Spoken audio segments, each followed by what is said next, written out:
Mr. Nick Johnson, please. Mr. Nick Johnson. Good morning, DJ. Good morning. Hey, will you remember to record this, please? I will. All right. You're the man. Thank you, sir. Everything good on your guys' end to streaming? Yep, we're there. So we're halfway there, meaning we've got contact with our streaming box. We just haven't started the stream in YouTube yet. We'll probably do that. What do you think, Jessica? 5-10 minutes before? Yeah, I'll let you know before we start streaming. But Okay. yeah, we're halfway there. Thank you. Perfect. Thanks, guys. Mm-hmm.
All right, folks, this is DJ. We're going to start the stream here, just so you're aware. We have hot mics and cameras.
Sound check 1. 1, 2, 3. Sound check 1.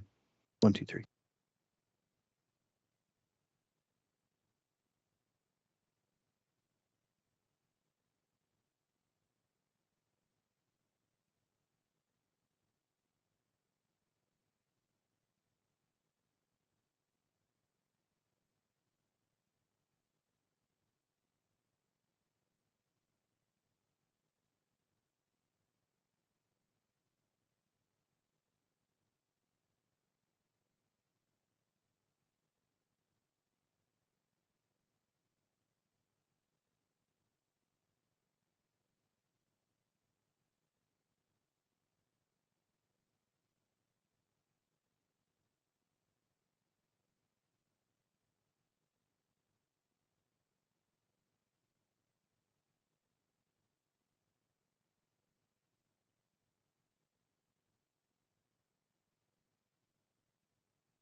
Reno Sparks Chamber of Commerce. This is Camille. How can I help you?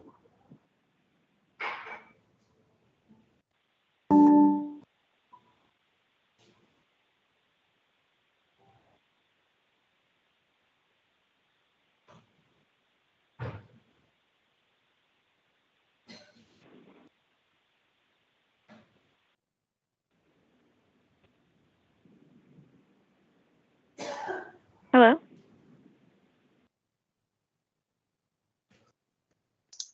Hi, Reno Chamber. This is the advisory working group. We have a Teams call scheduled.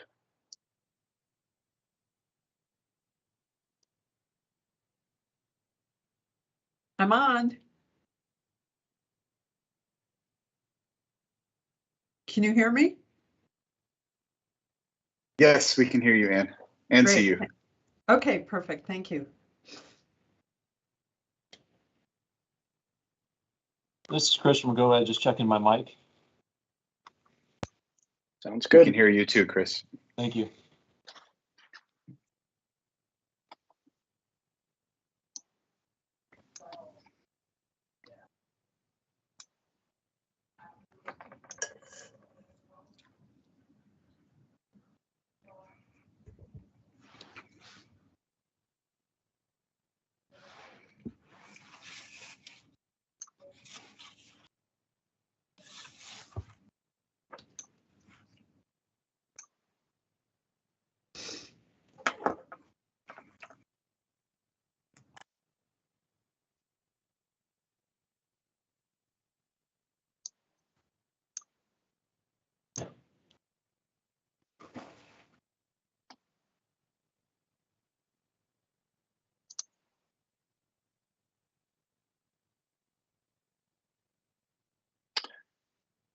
Just for members' information, we're just waiting for a couple more to join, and then we'll get started.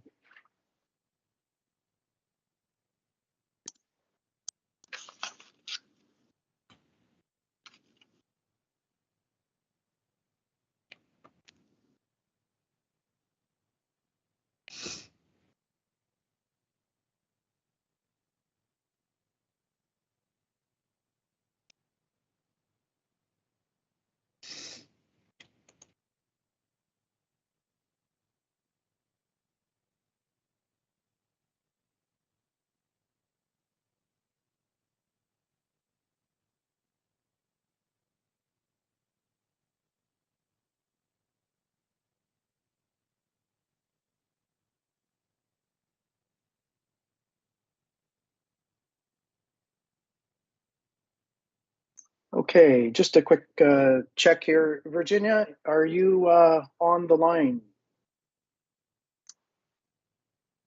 I just had to resend her the link, so she should be getting on shortly.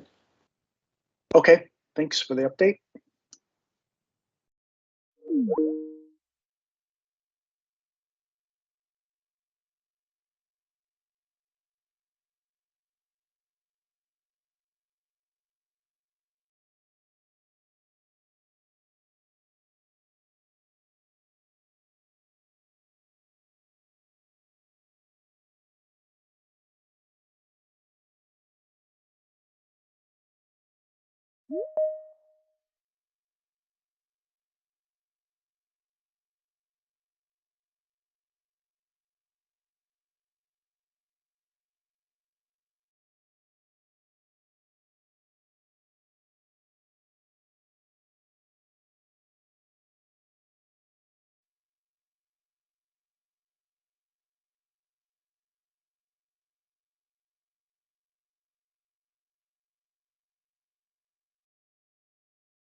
Put the list up there. Or actually, let me see, you may have emailed that to me also. But if you have that on, it should be page 2 of the instructions. I can take the screen while you do the roll call if you'd like. Travis, is that okay? Sure, if you Okay. can take it, go ahead. I'll start here. David Bobzian. Here. Doug Busselman. Here. Julie Butler. Here. Cindy Crichton. Here. Bradley Crowell.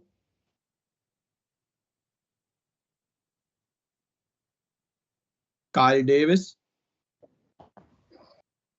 Here. Sherry Ellie Mendez. Here. Paulinos. Present. J.C. Farmer. Here. Carlos Gomez. Peter Guzman here for Carlos Gomez at the moment. Thank you. Vincent Guthro. Yeah, Vincent Guthro is here for NACO. Dallas Harris. Here. Lamar Jones.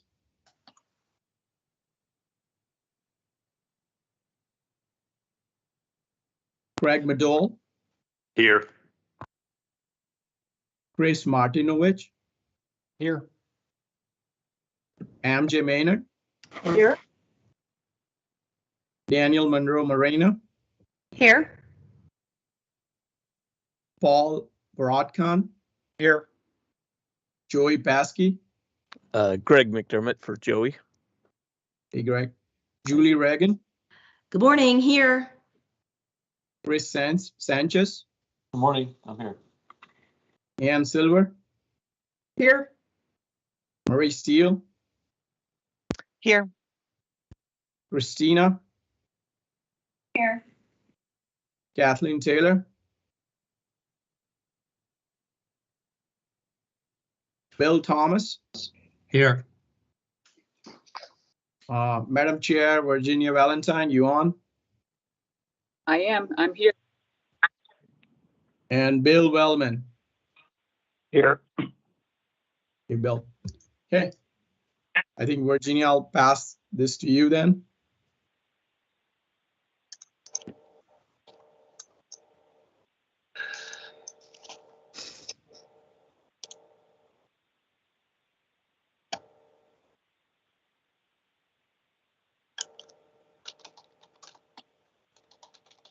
Okay. Virginia, you on? Yes. Harsh, would you mind continuing until I work out? I have some unresolved technical difficulties and then I will take over. So if you would. No, I'll do that. Thank you. And by the way, we have Kathleen Taylor also. We got a chat on the chat box, so welcome. And so for the public comment period, I know we have received one public comment. I'm going to pull that off. And if that's okay, I'll just read it through.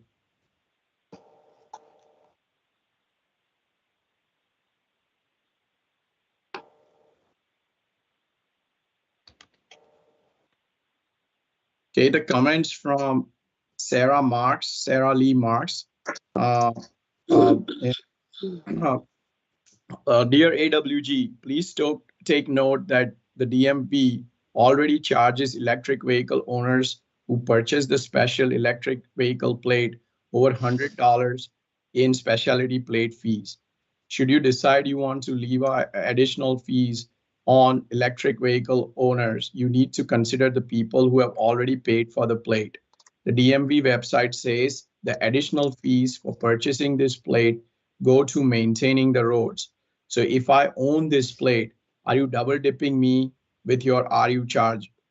Also, are you submitting suggestions to the legislature in your report regarding the price rate controls on third-party charging stations, NV Energy for home charging with and without charging units? What about gas tax? I pay for when using a non-hybrid vehicle.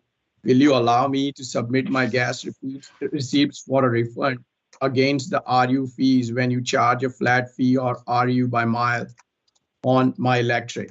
please consider all these factors when recommending a plan to tax hybrid and electric vehicle owners. We are all watching this proposal very closely. Yours, Sarah Marks. So this was a comment from Sarah Marks. Any other public comment, please?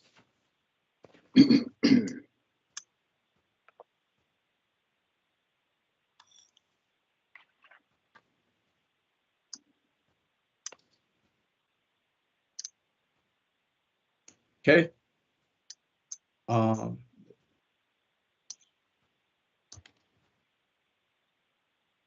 So no other public comment at this point. We'll move forward with the agenda.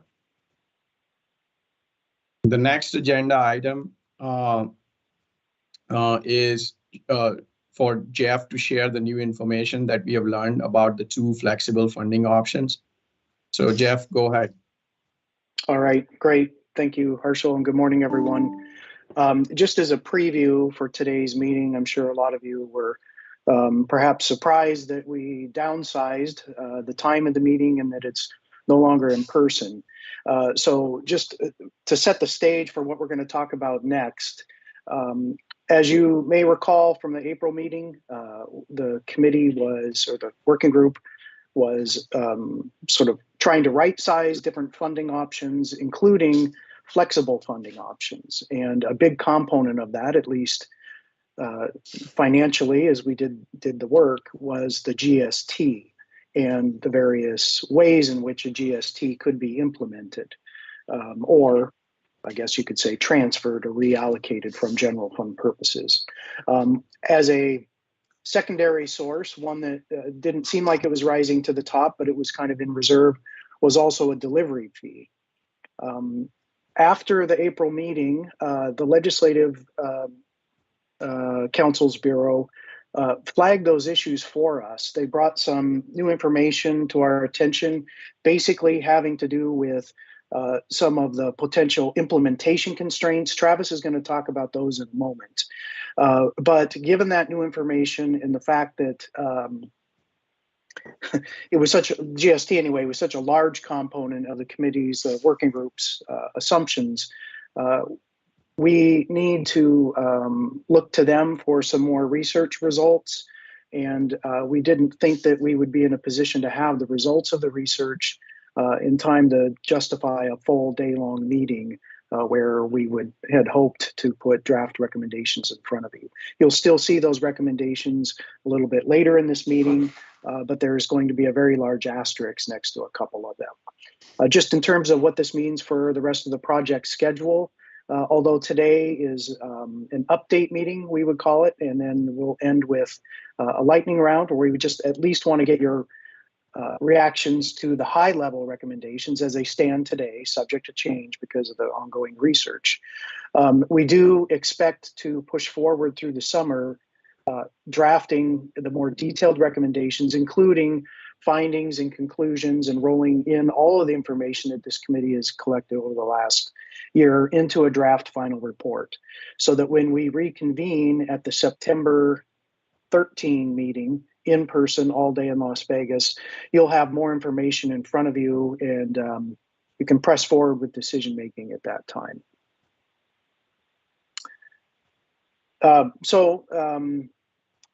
Unless there are questions, Travis, I think I'll turn it over to you to explain some of the work that's now underway as we're having to circle back a bit. Okay, great. Thanks, Jeff, and good morning, everybody. I'm also running the screen, so if there are questions or hands raised or questions in the chat, please let me know so that I can respond to them. Jeff alluded to a meeting that the Legislative Council Bureau, and thank you to Assemblywoman Monroe Moreno for helping to convene that, and Senator Harris, to meet with some staff members from the LCB who identified some potential issues with moving forward with the GST, the governmental services tax, as one of those flexible revenue sources. So we've distilled what those issues are, and they're on the screen in front of you now. It's quite a lot of text, but I'd like to walk through it so that we can have a clear understanding of what the constraint is around this revenue source, GST. To start, the rate of GST is capped in the Nevada State Constitution at 5 cents on the dollar, 5%. And currently in statute, the statewide rate of this tax is 4%, which only leaves 1% of headway to raise it further before running into constitutional restriction. Furthermore, there are 2 counties, Clark and Churchill, that have levied county optional rates of an additional 1%. So in those 2 counties anyway, the cap is already met. And the other counties have reserved the right to levy up to that additional 1%. So the result of all of that put together is that literally increasing the rate of GST is not possible without a constitutional amendment. And when we were examining GST, we knew there were at least 4 different ways to extract revenue for flexible spending from it, and that was one of them. So a second possible way to generate additional revenue from the GST is to revise the depreciation schedule. So when a vehicle is renewed, the DMV follows a depreciation schedule that's set in statute. So a new vehicle is 100% of the MSRP, 100% of the vehicle valuation, which itself is 35% of the MSRP. I'll get to that in just a moment.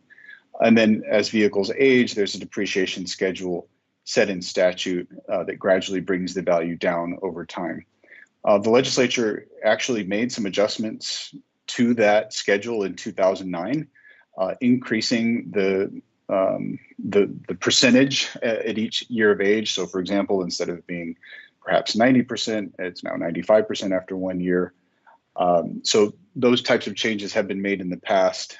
And there's not a lot of practical space to further tinker with the depreciation schedule as a means of increasing revenue because of the fact that the depreciation is tied to the aging of the vehicles. So that's a second possible lever. That the first lever is basically a dead end. The second one is very difficult to move.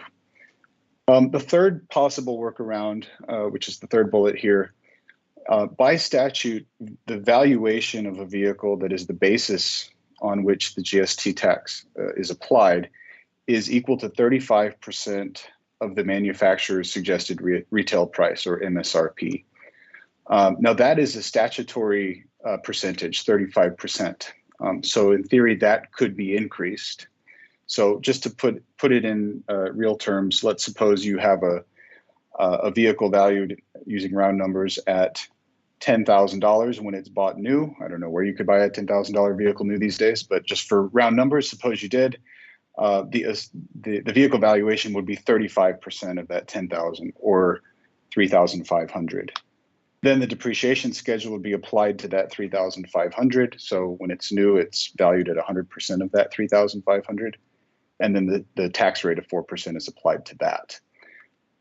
What's possible is to increase in statute the 35% valuation number. However, that prescription, which is in statute, is parallel to a provision in general property taxes that other property in Nevada also must be assessed at 35% of taxable value. And the Constitution of the state, Article 10, Section 1, also prescribes that the legislature shall provide by law for a uniform and equal rate of assessment and taxation.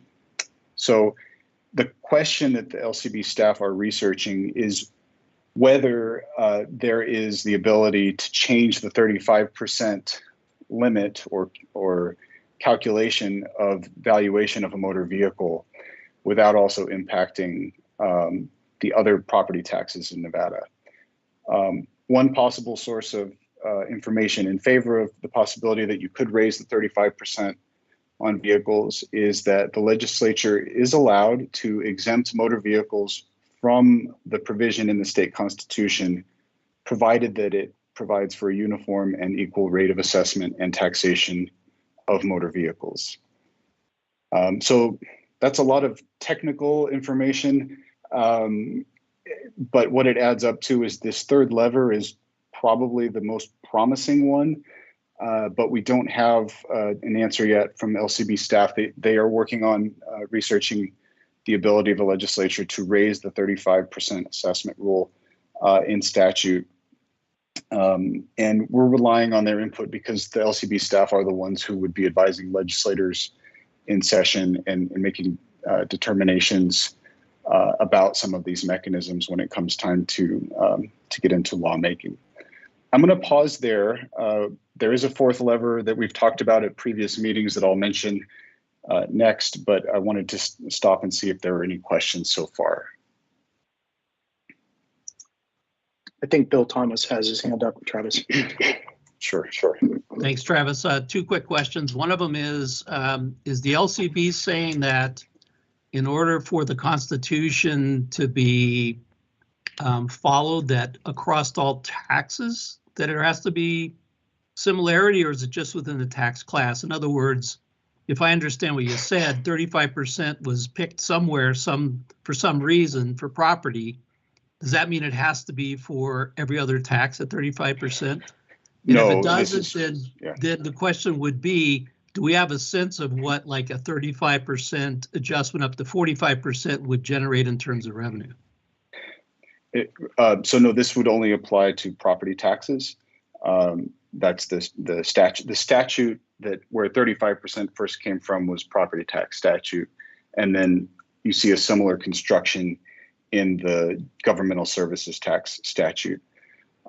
So those two things are parallel, and that's what they're researching, whether you can have a different number for the motor vehicle governmental services tax, which would allow you to raise it.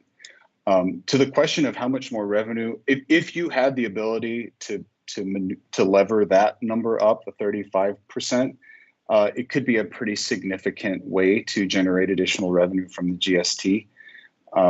So, for example, if you were to double it, you would basically double the revenue. It's a linear function with the other factors that go into calculating GST revenue.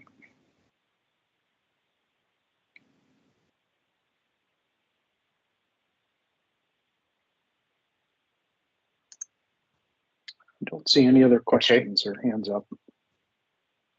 All right, I'll briefly go over the fourth lever, which is one that has been discussed in this working group numerous times in the past as a potential cautionary note on GST. Of course, it goes in both directions.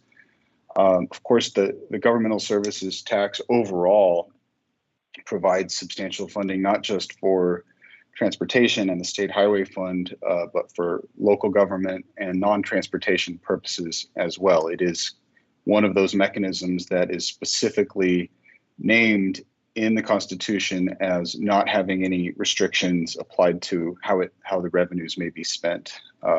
And in that same section where the fuel tax and vehicle-related fees are designated to highway purposes, the GST is called out as not having any such restrictions. So in theory, it's conceivable that some of the GST revenue that currently goes to non-transportation purposes could be, of course, designated or redirected to transportation purposes. I think the experience that members of this working group have seen in the past is often in the opposite direction.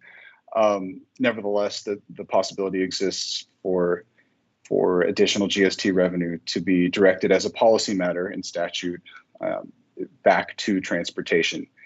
And that could be one of the levers that the working group recommends as part of its recommendations, potentially along with the ability to raise that 35% figure if this revenue mechanism is identified as an important one for flexible source funding. So didn't want to lose track of that fourth lever, recognizing the constraints and limitations of relying upon that. So to sum it all up, we're waiting on information from LCB about that third bullet, primarily what can be done about the 35% limitation. If there is ability to move that number, then the GST, I believe, would remain a strong potential source of funding, especially flexible source funding. If there are any strong constitutional constraints or other complications, we would certainly want to present those before those of you on the working group move forward with any recommendations that involve the GST. So that is where we are with this mechanism. And I'll pause again here for any final questions or comments on GST before we move ahead.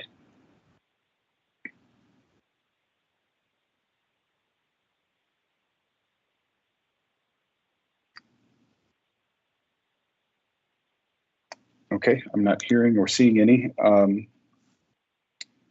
The second revenue source that the LCB staff identified as potentially confronting some issues that we had not previously raised, although I believe it was Paul Enos who raised this one at our last meeting in Reno.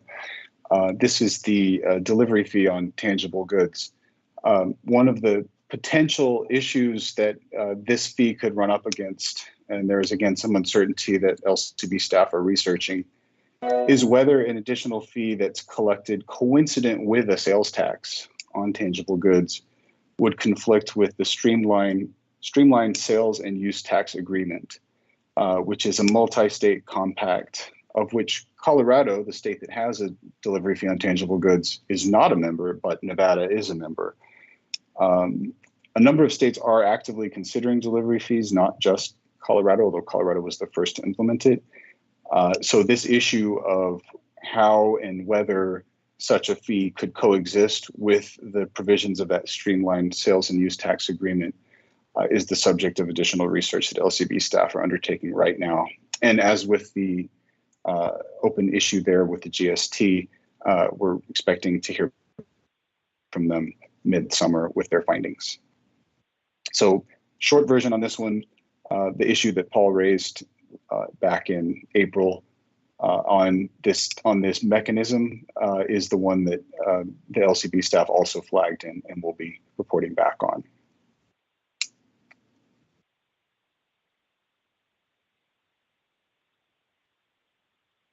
Any questions or comments here before we move into the next segment for today's meeting?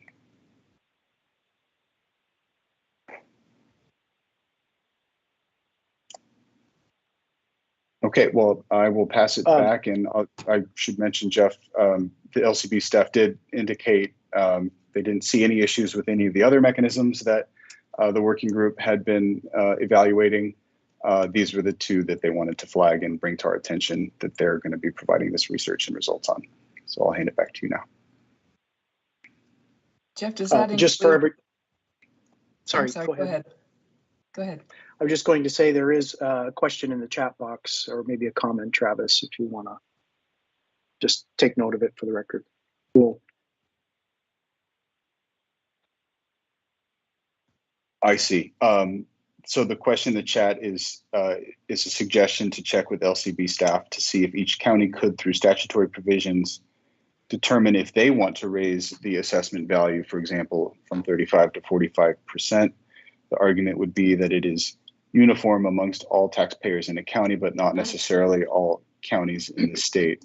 Certainly can forward that question. I'll just note that the 35% provision is actually in state statute, so it would probably take a statutory change at the state level to accomplish that as well. But certainly I'm happy to forward that question as they conduct the research.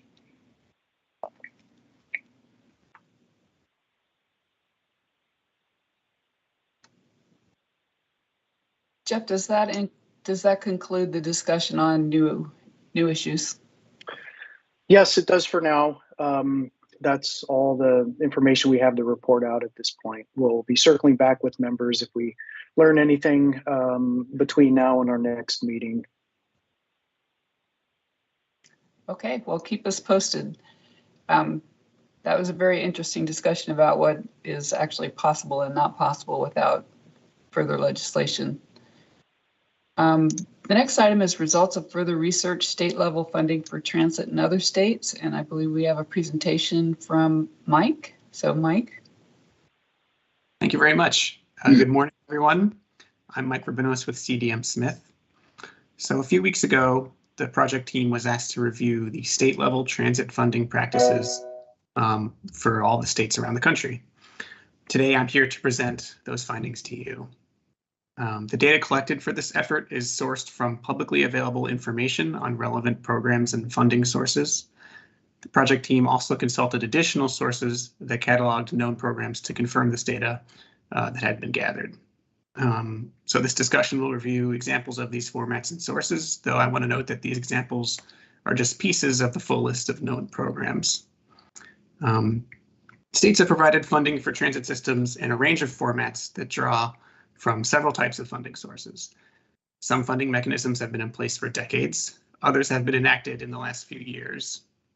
And while all states have the capacity to administer federal funds allocated to their state or to apply for federal grants, most states do provide some form of internal funding for transit.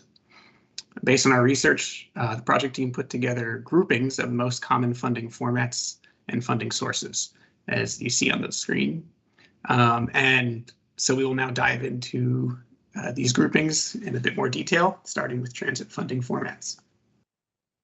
The first of which is what we call designated transportation or transit funds. And these are funds that pool state revenues that are dedicated to transportation purposes. In some cases, these funds are specifically for transit purposes, while other funds disperse funding to multiple transportation modes with a portion going to transit. Monies that are input into these funds are not necessarily all spent within the same calendar year or fiscal year. In these cases, this allows the funds to compound over time through interest. Funds can be applied to multiple purposes and paid out to different departments, agencies, and programs in varying ways.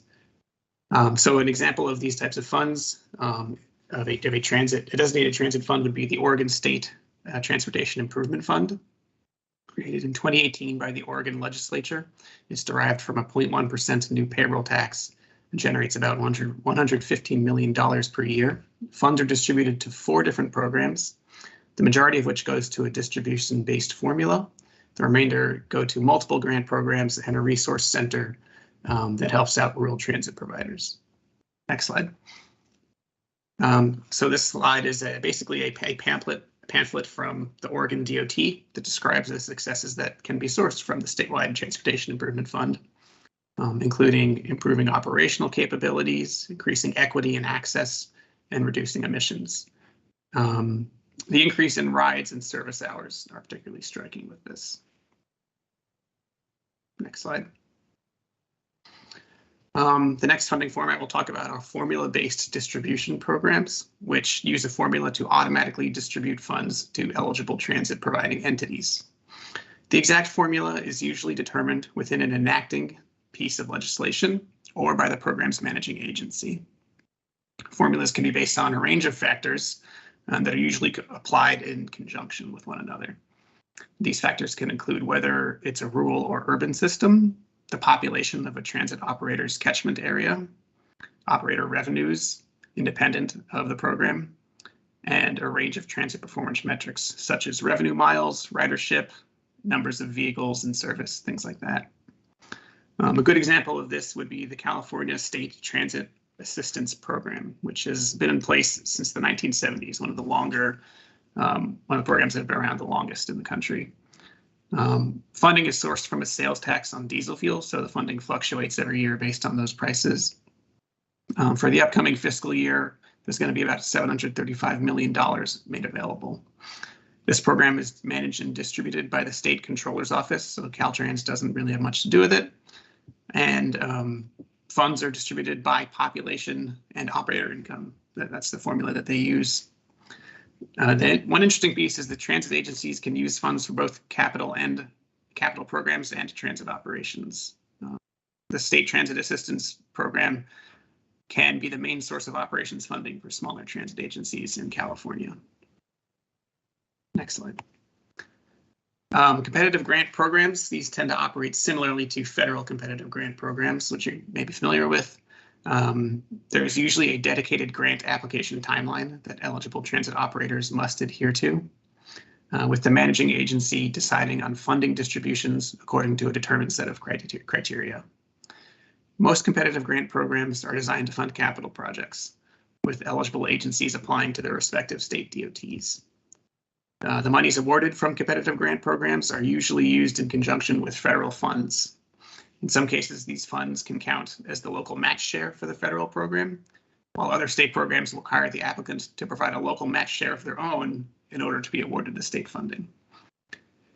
An example of this would be the Colorado Faster Transit Grants, which was enacted in the early 2010s and was at the time described as the first permanent infusion of state funds for transit in Colorado.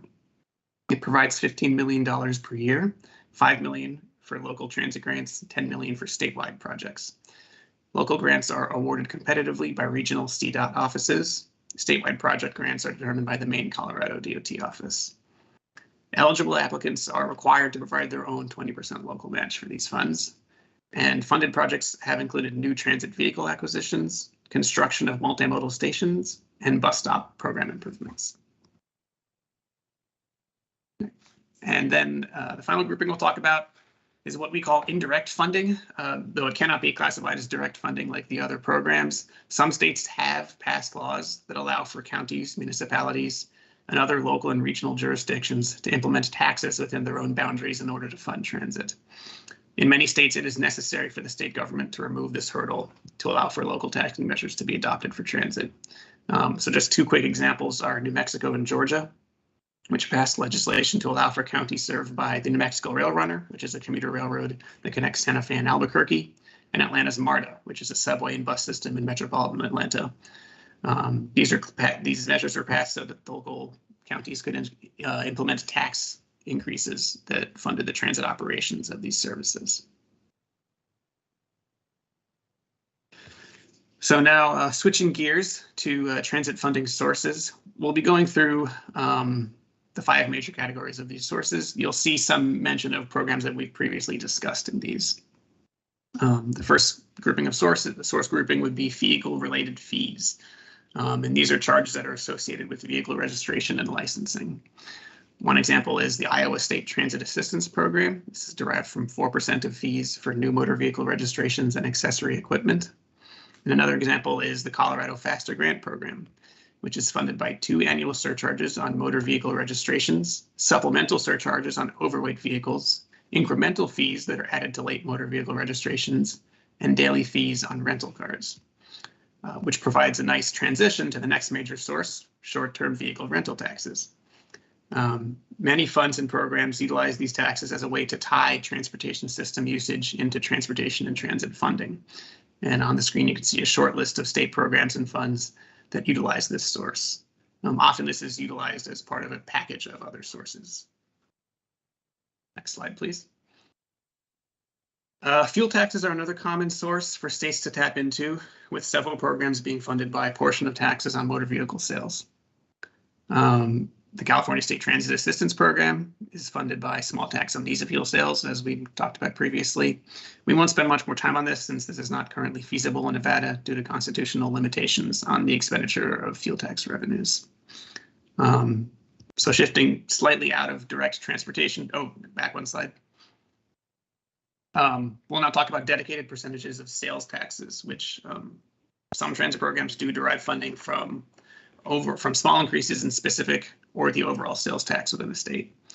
The California Transportation Development Act, which is a slightly different program from the STA, the TDA enacted a 1/4 cent sales tax that's applied to the retail taxes within a county. So the funding raised within a county stays within that county and is apportioned by the county planning agency to claimants, which can be transit districts, transit agencies, or a city or county agency that supplies a transit service. Another example is the Connecticut Special Transportation Fund, which draws from a range of sources, including 0.5% of this general state sales tax. The Connecticut Special Transportation Fund funds the Connecticut DOT, which operates CT Transit, which is one of the largest transit agencies in the state. And then finally, we have the Massachusetts Mbta State and Local Contribution Fund. This comes from 1% of sales tax revenue in Massachusetts. The state treasurer distributes revenues from this fund directly to the Massachusetts Bay Transportation Authority, which is the largest transit agency in the state, serving Boston and pretty much the entire eastern half of Massachusetts. The last source category we'll talk about today are legislative appropriations, which can either come from specific sources, as we've previously talked about, or from the state's general fund. In either case, they require regularly occurring action from the state legislature and approval by the governor. 2 examples of this would be the Texas State Legislature, which appropriates about $35 million to the Texas Transit Funding Formula Program every 2 years, and New Jersey's Transportation Trust Fund, which is sourced by a range of transportation-related taxes and fees, but still does need to be authorized by the legislature every year. Some programs are sourced from laws that provide a one-time boost of transit funding. Colorado's SB 267 funding passed in 2017 and injected $500 million from the general fund to address transportation needs, a minimum of 10% of which had to go to transit capital projects. Of course, this is just for a 5-year program, so it would have to be reapproved at the end of the project, or at the end of the program, if they did want to keep it going. And the next slide. So 4 key takeaways that we came up with. Number 1, the states that are most dependent on transit tend to provide more funding to transit, often by utilizing more revenue sources. The second, funding sources are frequently, though don't always have to be, tied to transportation-related taxes and fees. Third, formula-based distributions tend to support operations. Competitive grant programs tend to support capital programs. And last, for most programs, the funding sources are not fully protected from being repurposed for other needs. So with that, I thank you for your time and attention. I'm happy to take any questions you may have about this.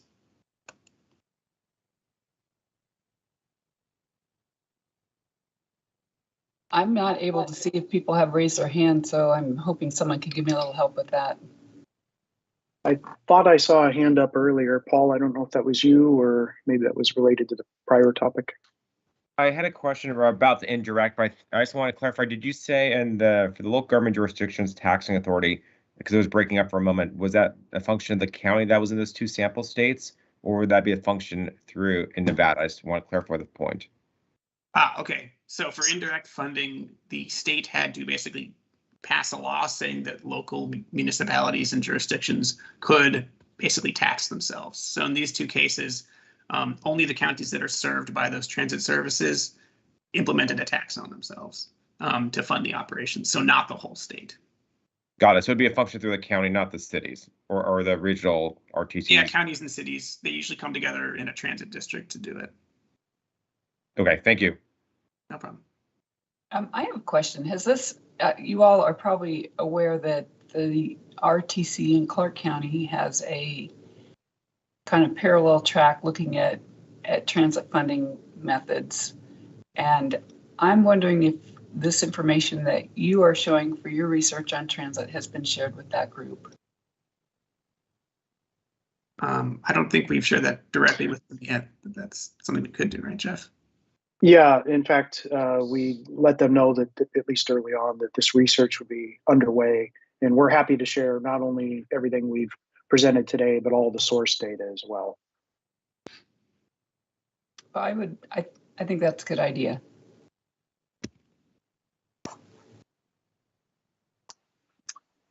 Do we have any other questions? Are you seeing any other questions? Looks like Bill. Bill Wellman? Bill Thompson. Quick question. So is the goal here to include this as part of the report, or are we moving towards making some specific recommendation about public transportation funding as part of our product? The reason this is coming back to you now at this phase is that there was a question asked, I want to say it might have even been January or March meeting. The question was, how many states provide funding, state level funding to transit systems?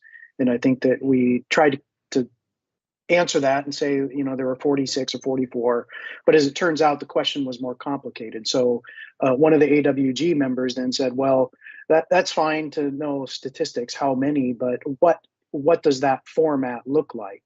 So this is really in response to member further question about, you know, how many states provide transit funding. At this point, it'll be included in the report as informational, unless the working group decides to do something more with it. Okay. It looks like we have a question from MJ. Looks like I am getting little notices now of hands that go up. So MJ, did you have a question? Yes, Chairman, thank you. First, thanks for bringing up this information that Jeff provided. As you know, as part of the track committee, we have briefly gone over some examples of how other states and cities and transit agencies are, their transit systems are funded. So we can certainly share this with the track committee. But I guess to kind of go off what Bill Thomas is asking is I think in previous discussions we talked about the fact that because here locally, Southern Nevada, we are actively researching and convening with the track committee, looking for ways to identify both short and potentially long-term funding solution for our transit system. It's something that we've been really actively looking at since 2016. Was put on the sidelines because of the pandemic. Is this something in the report that would just be put into a category that would note that this is really a local, a local initiative, that the local, so whether it's an urban transit like RTC Washoe or RT Southern Nevada, that at the local level, we would look to identify funding for our transportation needs. The state would continue helping to supplement the rural portion of transit service. So I guess maybe I'm asking the same thing Bill's asking. Does this go in the report that this is something the state would also look at doing? Or is this something that would be categorized as a local initiative? MJ, do you have a recommendation on that? Well, I would recommend, just based on conversation with some of the board members, that I think what we don't want to do is have two efforts going simultaneously where one could cancel out the other. You know, the public perception could be you're looking to potentially look for some kind of impact fee here locally, and then at the same time, there's a recommendation that you're also looking to tax, and whatever that looks like, at the state level. So I think given, timing is everything, and timing right now is just not even ideal to talk about taxes. It's going to be difficult. I think it's going to be a difficult ask. So what I don't want to do is put elected officials in a tough spot. Meaning that is it something that we do here locally, also at the state level? Maybe at this point, because we are actively searching for a local solution, my recommendation would be to keep it at a local level, though this information is very, very good to have as a reference point for something in the future potentially. I thank you, and I think everyone would agree that we don't want competing recommendations for sure. So Director Swallow, did you have some thoughts on that? I just wanted to jump in and clarify, because I think we've stated this before, that we were tasked with looking at urban transit because urban transit is part of the solution to be truly sustainable. So we were tasked with looking at that, and I think we've committed before to aligning our recommendations with whatever comes out of track, wanting to make sure that it's a this and it's not either or, and really making sure that we're in alignment on those recommendations. I'm pretty sure we've discussed that before and are still committed to doing that, because we agree we don't want to end up in a place where the legislators think they have to choose between one or the other. So MJ, fully on board. I think there could still be some conclusions regarding the fact that, state level funding might be something that should be considered, but we're ultimately going to defer to whatever recommendations come from track. And if Bill has some, we'll do that as well, or we'll just say that if we would support theirs in the future, at what time they develop them. I don't see any other hands up. Anyone else have their hand up? I don't see anything new. Anyone else want to comment on the transit presentation? Okay, are we ready for the exciting part of the meeting now? Okay, yes. The next item on the agenda is to review and structure the AWG discussion of high-level recommendations. So we are going to now have a highly managed lightning round where we get some input from everyone, and Jeff is going to tell us how that's going to work. Okay, fingers crossed this is effective. Just by way of background, we wanted to first remind you of just what the committee's charge is, and that includes considering the needs of all users. So Director Swallow just commented on that. We won't dwell on it. On the screen in front of you is literally the language from AB 413. On the next slide, there we go, is if you recall the very first meeting, I think that we were all in person, you wrestled with that and put it into the form of a charter or a mission, however you want to describe it. It was basically what your tasks are. So we're now at the point where we need to be building the final report, including the recommendations. So what we're going to do now is show you what we think we've heard to date on the high level recommendations. So this is not all the details and the rationale as to why, supporting information or secondary, none of that. Next slide, please. What we're putting in front of you is a dartboard, and we need to know whether we're hitting it, or maybe you guys are hitting this dartboard, or whether we need to move it. This is our take on where we think that the working group is right now, and we just need to use this time period, this however many weeks, until we are able to move forward with the GST decisions. Trying to get a final report drafted as much as we can, holding out the recommendations, of course, for your decision making. But we want to get closer. So in the next couple minutes, well, 2 minutes each, we just want to get your high level reactions to what we have on the screen. So to do that, what we will do is that first we're going to preview what the recommendations are. You've seen them in the briefing materials that were handed out. We're going to project them at the same time on the screen. And you'll also notice, in fact, Travis, maybe if you want to go to the next slide. There are some indicators. So there's 1A through C. You might see that. Those are all increasing existing taxes. You can comment on anything that you want. It can be what we show on the screen in terms of the recommendations, maybe something else that you feel is important to bring up. But the whole goal is to gather as much from you right now, while we have you for 1 more hour, as we can, so that we can make the draft recommendations closer. Okay, so I'm just going to preview these briefly. As I mentioned, on the screen right now is the revenue mechanism recommendations. And the first paragraph, 1 through D, are all adjustments or increases to current mechanisms, things that are already collected in Nevada. The first one is increase the state. Oh, I should also say, those bullet points underneath are important qualifications or limitations on the lettered recommendations. So increase the statewide fuel tax is the first one. Second, indexed that entire amount of the fuel tax outside of Clark and Washoe, and keep pace with long-term construction cost increases. C is increase vehicle fees and index those to the long-term construction cost increases. And D is increasing the GST. This is the one that has a big asterisk next to it right now. The caveats are to coordinate the timing of the increases with various local or regional funding initiatives, and coordinate the timing with the moderation of gas prices, meaning at the pump. A second is use the longer term construction cost index as opposed to, say, the CPI. An example was a 10-year rolling average, and consider annual caps on how much that would increase in any given year.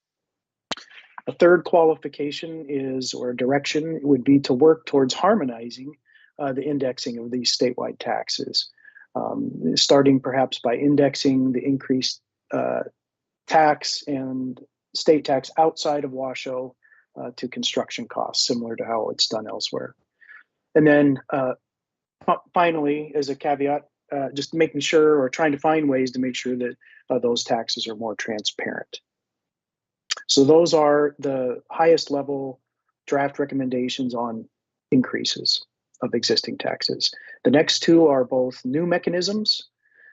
E, near term, is implement a new mechanism to capture road usage of electric vehicles and to set the stage for a future transition. Now, the bullets, how to do it. Offer a choice between the per mile charge equal to what the average vehicle pays in state fuel taxes, or they could pay a higher annual fee. The other qualification is to start just with a more simple non-technology odometer-based readings. The third would be to coordinate the effective dates with the DMV in recognition that they have modernization efforts on their IT systems that need to happen. And then fourth, to apply for federal funding that's currently available so that NDOT can use that in can deploy to work with DMV to test systems and to conduct public education about what those changes might look like. In the midterm, and it's suggested that that would be in the 2029 range or so, extend distance-based charges on newly purchased vehicles. So that would be model year 2029 and newer. You could consider the enactment in conjunction with the new CAFE standards that would be in effect for those model years, and keep the gas tax in place, but make sure that drivers are not owing both. Vehicles that would pay more in gas tax wouldn't even be subject to a distance charge. All right, and then we just have one more slide of the recommendations, then we're going to put them up and turn it over to you all. This number 2 has to do with the needs assessment, and these are just conclusions. There's no recommendation. It's identification of a statewide unmet need of at least 500 million would be a conclusion. There would also be a conclusion that transit and other unmet needs are at least an additional 500 million. When it comes to taxes, the tax and fee rates, item 3, the rate tables, this is what we would show as a finding and conclusion, is we would provide a rate table that shows the various combinations of rates for each of your recommended mechanisms, and also display the amount of revenue that would be generated. And this would be a finding. Also, item B would be various rate combinations. We could show perhaps up to 3 that would reach at least 500 million in increased funding, hitting that mark within 5 years, and that would be shown as a conclusion. And then finally, item 4, related to land use recommendations, is establishment of a statewide land use commission to recommend state-level policy measures that improve land use and address, among other things, the cost of land use decisions on transportation and other public infrastructure and mechanisms for capturing those costs. So now that we've read that into the record, we're going to turn to the next slide, which is going to show everything in one condensed slide. And you'll notice there's a green box there. We're going to go in alphabetical order. I think the chair has a roster. So I think Director Bobzian is probably first up. And you have 2 minutes and say whatever you want in reaction. It's helpful to us, but not required. If there's something specific you're looking at and pointing to, if you can say under item 1D, I take issue with the following, or this is what I think. That helps us just track what would need to be changed in the future. Once you reach the, Travis, help me here, is it 30-second mark? Or it would turn yellow? Yes. Yeah, 30 seconds. That will turn yellow, and then once you're down to basically your last 5 seconds of the shot clock, it's going to tick down like that, and that will be the end of your remarks.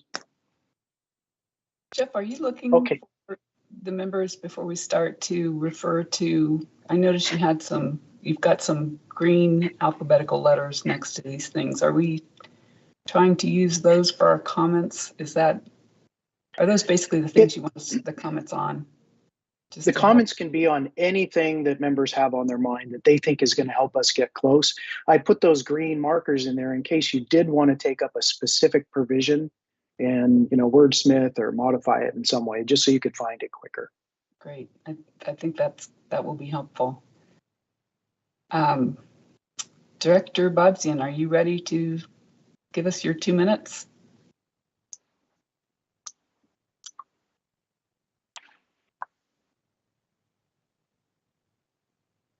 Dave Bobzian? All right, try that again. Appreciate that. the GST update, so we're talking about item D, but then also talking here, consider ways to make fuel tax more transparent. The quote that this may strain public tolerance revisiting the depreciation, I would offer that making the depreciation schedule more transparent and the reasons for adjusting it is a much harder task than trying to find ways to make fuel tax more transparent.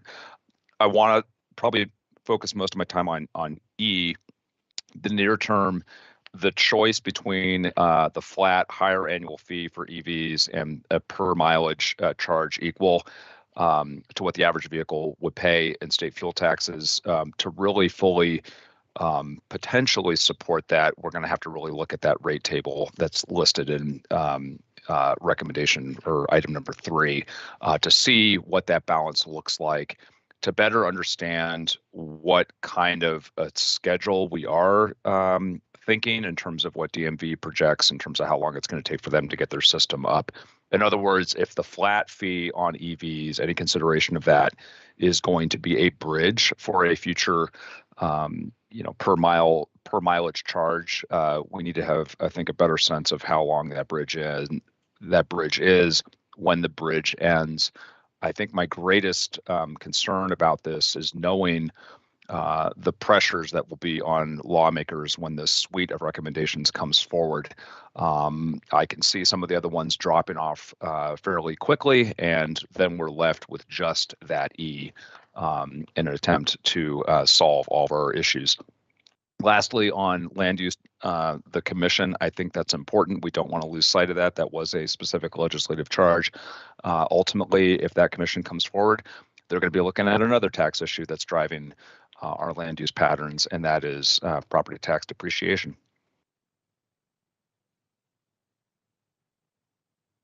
Thank you very much. Doug Busselman. Thank you. I will be very short and very sweet.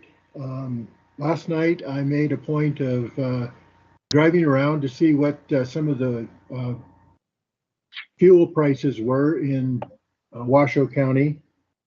And the places that I went to and looked at, all of the fuel prices were above $6 a gallon.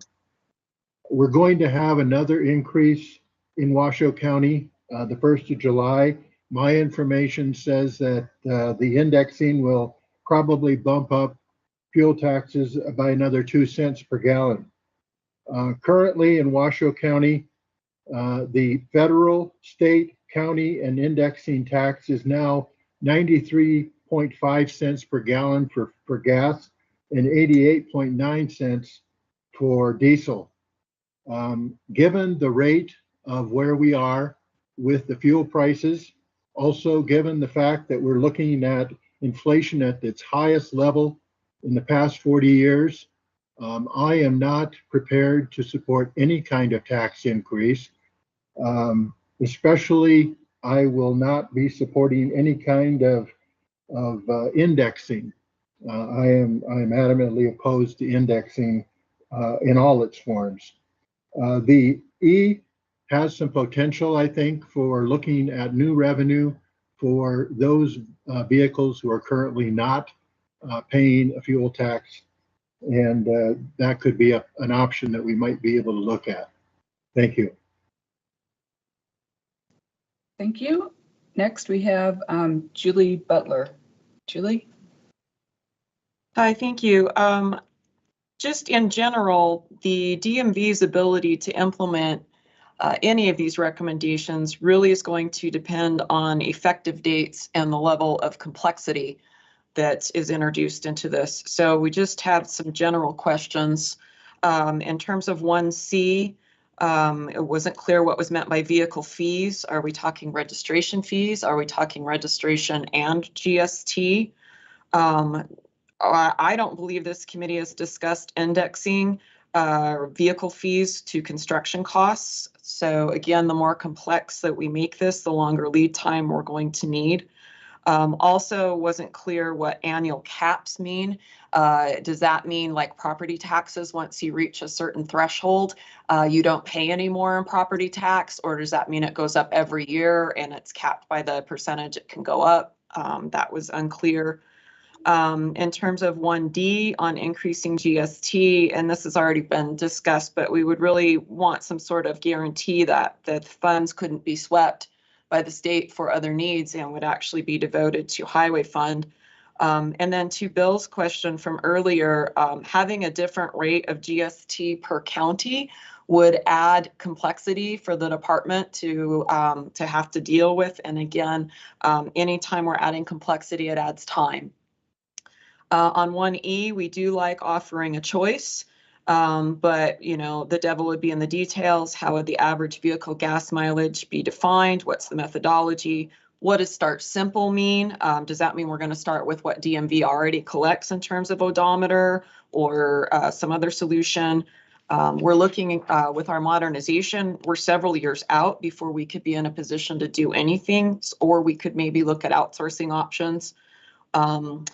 And federal funding would want to coordinate with NDOT. And finally, on 2A and 3B, just unclear what the true deficit is. Is it 500 million or is it 1 billion?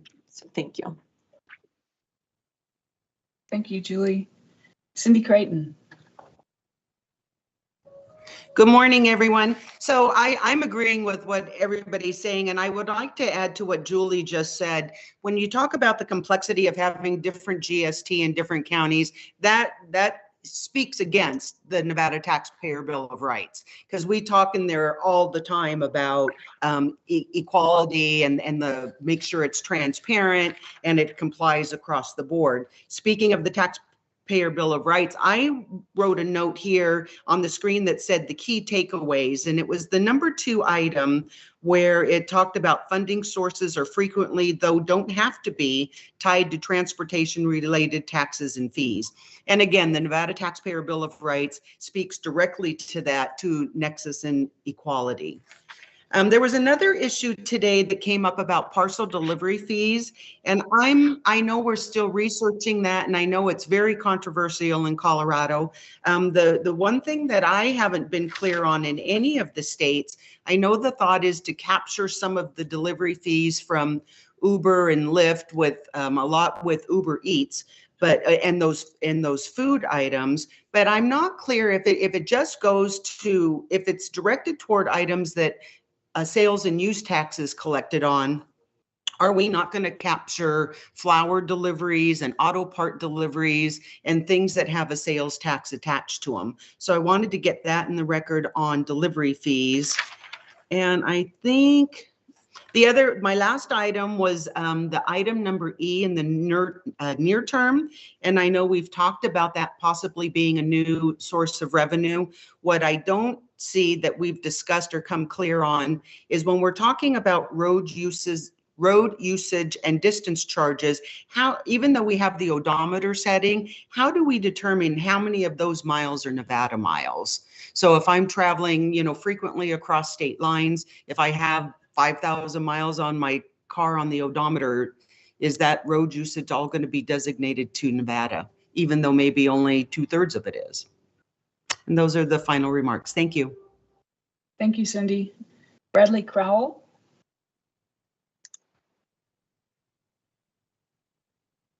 Is Bradley with us?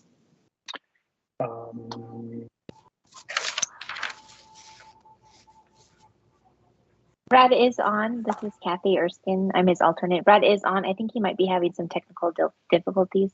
Oh, he's got his hand raised there. Comments? I don't know his comments. Can you maybe drop him down in the queue and come back to him? Why don't we go back to Kyle Davis, and you can just let us know when Bradley's ready. So Kyle? Great, thank you, Madam Chair. From the beginning of the process and dating back to the SCR3 process from the last legislative interim, I've been consistent in my view that the gas tax is not fundamentally flawed. The status quo has a built-in incentive to discourage consumption, to reduce pollution, and to gain the most contribution from those that use the system the most. This group has an opportunity to modernize the system in a way that maintains the benefits of the gas tax, but allows it to grow into the future where electric vehicles will be more prevalent. I support many of these recommendations. In Section B, indexing the gas tax to inflation on a statewide basis makes a lot of sense and is long overdue. While we're at it, we should also index the total fuel consumption so we can account for increasing fuel economy. Building off the work of AB 483 and developing the ability to implement distance-based charging is a necessary step, and distance-based charging of EVs makes a lot of sense as long as the efficiency incentive is maintained. In Section E, I am concerned about distance-based charging being tied to the average vehicle. Doing so eliminates the incentives built into the current gas tax to purchase and use more fuel-efficient vehicles. In addition, the average vehicle is going to change over time to become more fuel efficient. This is why I've advocated a fee based upon the vehicle's mile per gallon or mile per gallon equivalent. Finally, in Section F, offering an option for a distance fee or gas tax will result in less revenue collected from the most fuel inefficient vehicles on the road. I believe the role of this group is to recommend a long-term solution for sustainable transportation funding that can grow and adjust as technology changes and as our overall vehicle fleet transitions to zero emission. The building blocks exist in these recommendations, but I don't feel like we need to move entirely away from the gas tax in order to implement them. Thank you. Thank you, Kyle. Is Bradley Crowell, can you unmute yourself and talk now? Are you ready? Yeah, are you able to hear me now? Yes, we are. Okay, great. I just logged out and dialed back in. Thank you. And I can't see the clock, so you can cut me off when the time is right. I want to lean in a little bit more on 1E, which other folks have mentioned. I think getting that component right is critically important. First and foremost, Director Butler's comments about making sure this is synchronized in a way where DMV can do its job effectively and has the resources to do it is essential. So whatever recommendations we come up with and are implemented need to be paired with DMV's ability to make that happen. I want to quickly mention, refer to Doug Busselman's comments, and I filled up my car yesterday. It was over $100 and it hurt. But at the same time, if we, don't do indexing now because the price of gas is high, that is a short-term reaction that is not going to help solve our long-term problem, and we're going to end up right back where we are now, but in a worse situation down the road. So we've all got to join hands and have some impact here in getting to the solution. My greatest point I want to make here is about the EV charge. Getting that right is going to be something that's iterative over time. In the near term, I think it's important to set a flat fee that is neither too high or too low, but a little more on the higher side. We don't want to do something that disincentivizes EV adoption, but at the same time is sufficient to help us address our revenue needs and reflective of the consumers who are buying EVs right now. As we get more sophisticated, we'll be able to dial that in further. And the announcement recently about the Federal Department of Transportation setting guidelines for EV charging such that there's more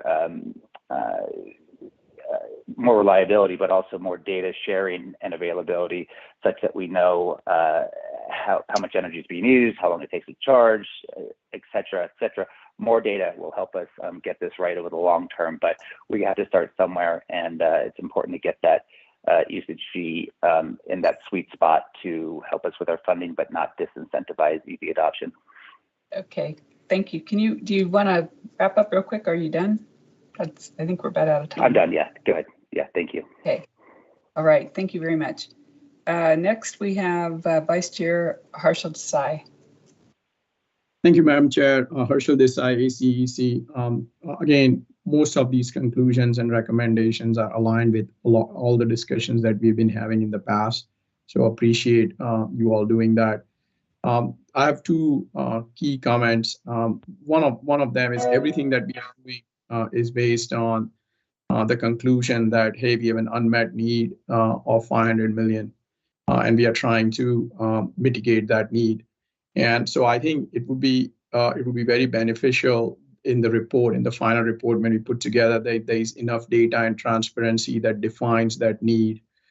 Because everything that we are doing is to kind of say, like, otherwise all the recommendations will not have the support. So I would focus on that need and make sure that we have enough documentation and data and the transparency to cover that need. And my second comment is related to item number 1, where we talk about coordinating the timing of fuel tax increase versus RTC funding initiative. It is my understanding that you are talking about the FRI, extending the FRI here. I think, we need to also think about other RTC funding or the ballot measures that they're going to do. And like we discussed already, that we need to coordinate the timing, not only of this, but every other thing that we are coming up with, because otherwise, the voters may think that we are coming up with a rate increase every couple of years or every year, because they are all related to transportation and transit. So those are my 2 comments, and back to you, Madam Chair. Thank you. Next, we have Sherry Eli Mendez. Sherry, can you unmute? Okay, we will come back to Sherry. Yes, I'm here. Oh, great, thanks. Yes, so I just wanted to reiterate a lot of the comments that have occurred this morning. I did have just a few comments about the number 1.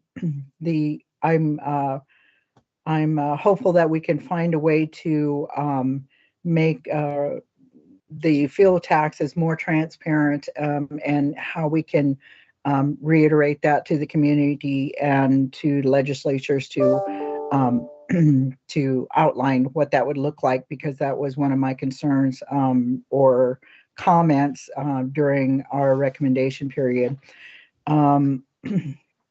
When on the section E, I know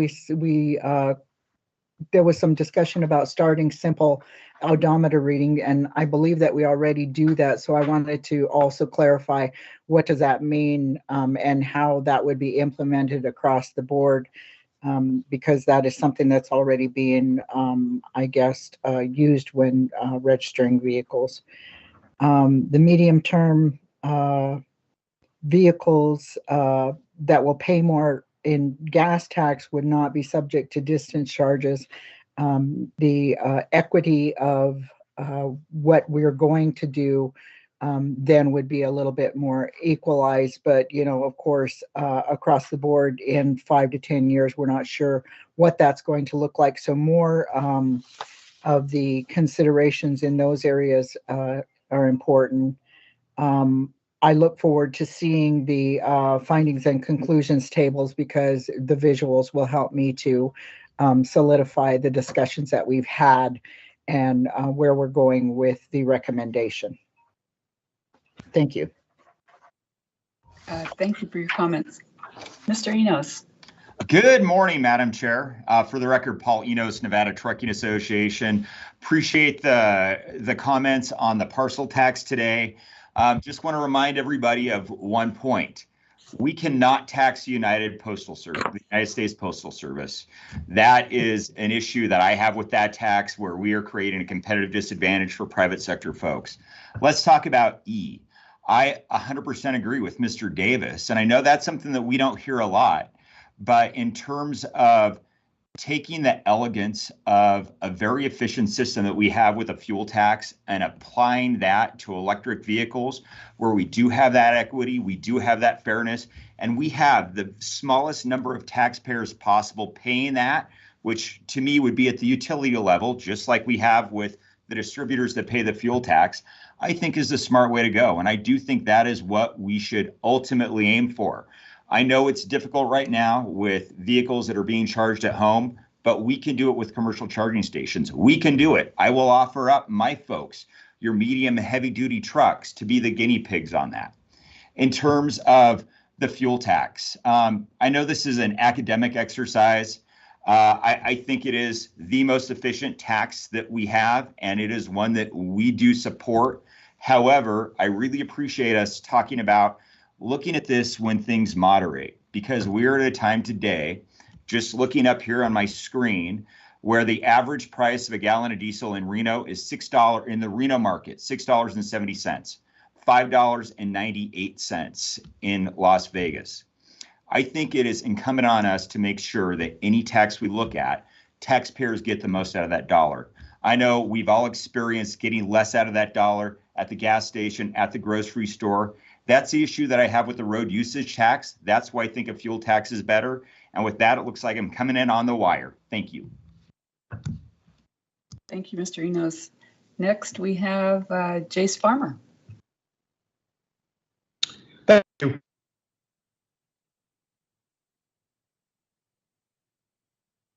We can't hear you. Do you want us, can we come back to you then? Carlos Gomez? Because as you know, as the comment said earlier, we are at a point where inflation is rising, gas prices are rising, et cetera. So we have to be sensitive to that. But on the other hand, we also have to understand that drivers of electric vehicles also have to contribute to the cost of the highways. So that's something important to consider as well.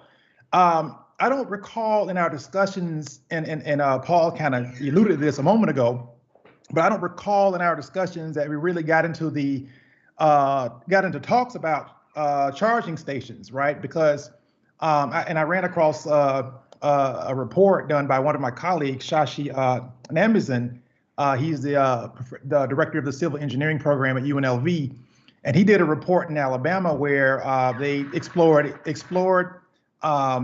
expanding the EV charging station corridor across the state, and they got into how that can potentially increase revenues for transportation and funding in that space. So maybe that's something we might want to consider also as well. Basically looking into expanding our EV charging station corridor and maybe looking into that as an option.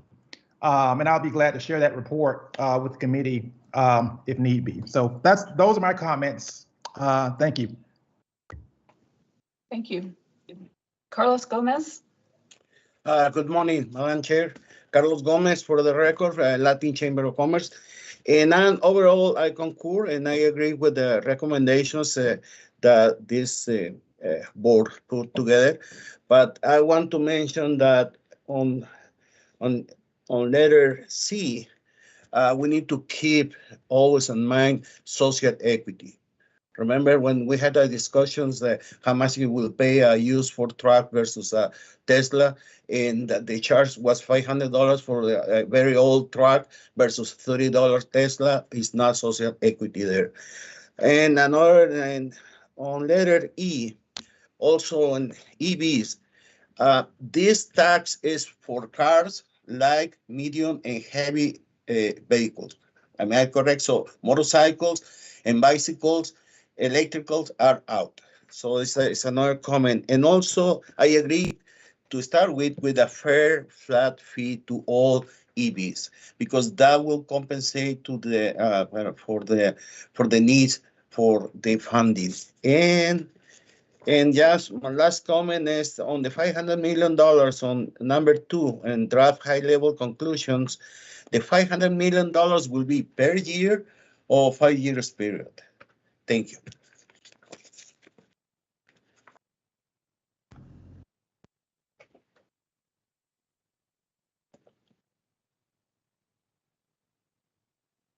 Thank you. Thank you. Next, we will hear from Vincent Guthrow. Yeah, thank you so much. This is Vince Guthrow with the Nevada Association of Counties. I don't have a ton of detailed, feedback on the mechanisms. I think this captured all the conclusions and discussions that this committee, this working group has had. I do want to make a few comments, which have been pretty consistent positions of NACO for some time now. One is to remember that in the way that we deliver, or the way that, transportation revenue is collected now, there is a local option, and there are local roads that need to be looked at. I know we're looking at just the state shortfall now, so I'll just keep those comments brief. The other issue that I want to talk about is the number 4A, the establishment of this statewide land use commission. I'm not exactly sure. I would need some more details on what that statewide land use commission would look like, what their authority would be, and what the what they would be tasked with looking at. And I guess mostly I understand that the local planning process isn't perfect, but I'm not entirely sure. And my members share this belief that moving it to some sort of state level component would improve that process.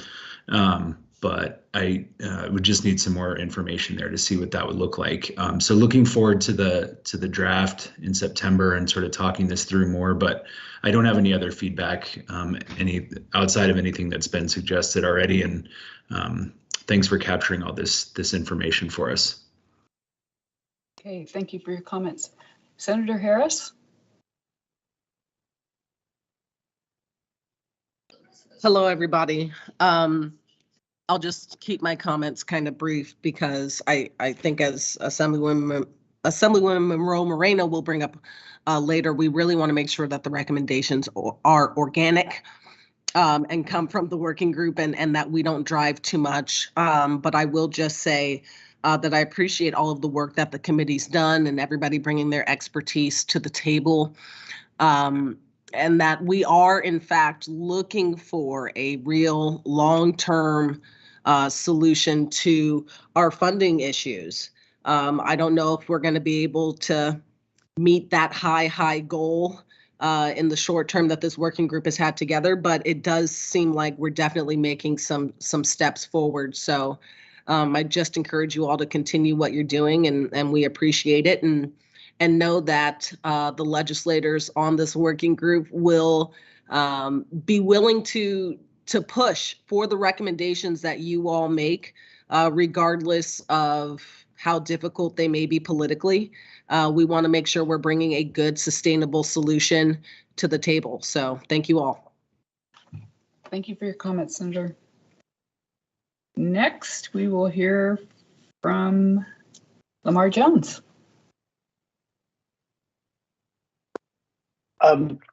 Madam Chair, Lamar Jones was not able to make the meeting today. He sent us a note.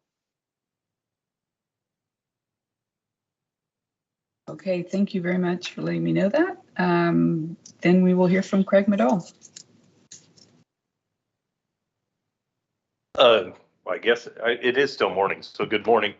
I think that the recommendations that we're discussing here today are in concert with what we've discussed as a group and what we've decided to put forward. I think that I realize that a lot of people are trying to look for the perfect solution in all of this, and all of this still has a lot of work to do to become even an 80% solution, but I think we're on the right path. The one thing I would like to note that it was 90 years ago this month that the federal government implemented the first gas tax, and at that time, there was no contemplation, nor has there been for that 90 years, that the gas tax is an incentive to drive a zero emission vehicle. This is a 90-year-old taxing mechanism. It's going to be difficult to replace, but it is something that we've been tasked with considering. So those are my comments. Thank you. Chris Martinovich. Good morning. Thank you, Madam Chair. I wanted to echo a few of the comments that were noted earlier today in regards to really specifically supporting and enabling locals and local governments. As was mentioned previously, we have a gas tax structure that has a variety of statutes, NRS 373030, 365, 180, 190, 192, that have a variety of tax structures in place for county and local governments, as well as the state, to collect those taxes. So when we're thinking about indexing, I just want to echo and pass along opportunities to index at all levels and provide that threshold to all different types of levels of government.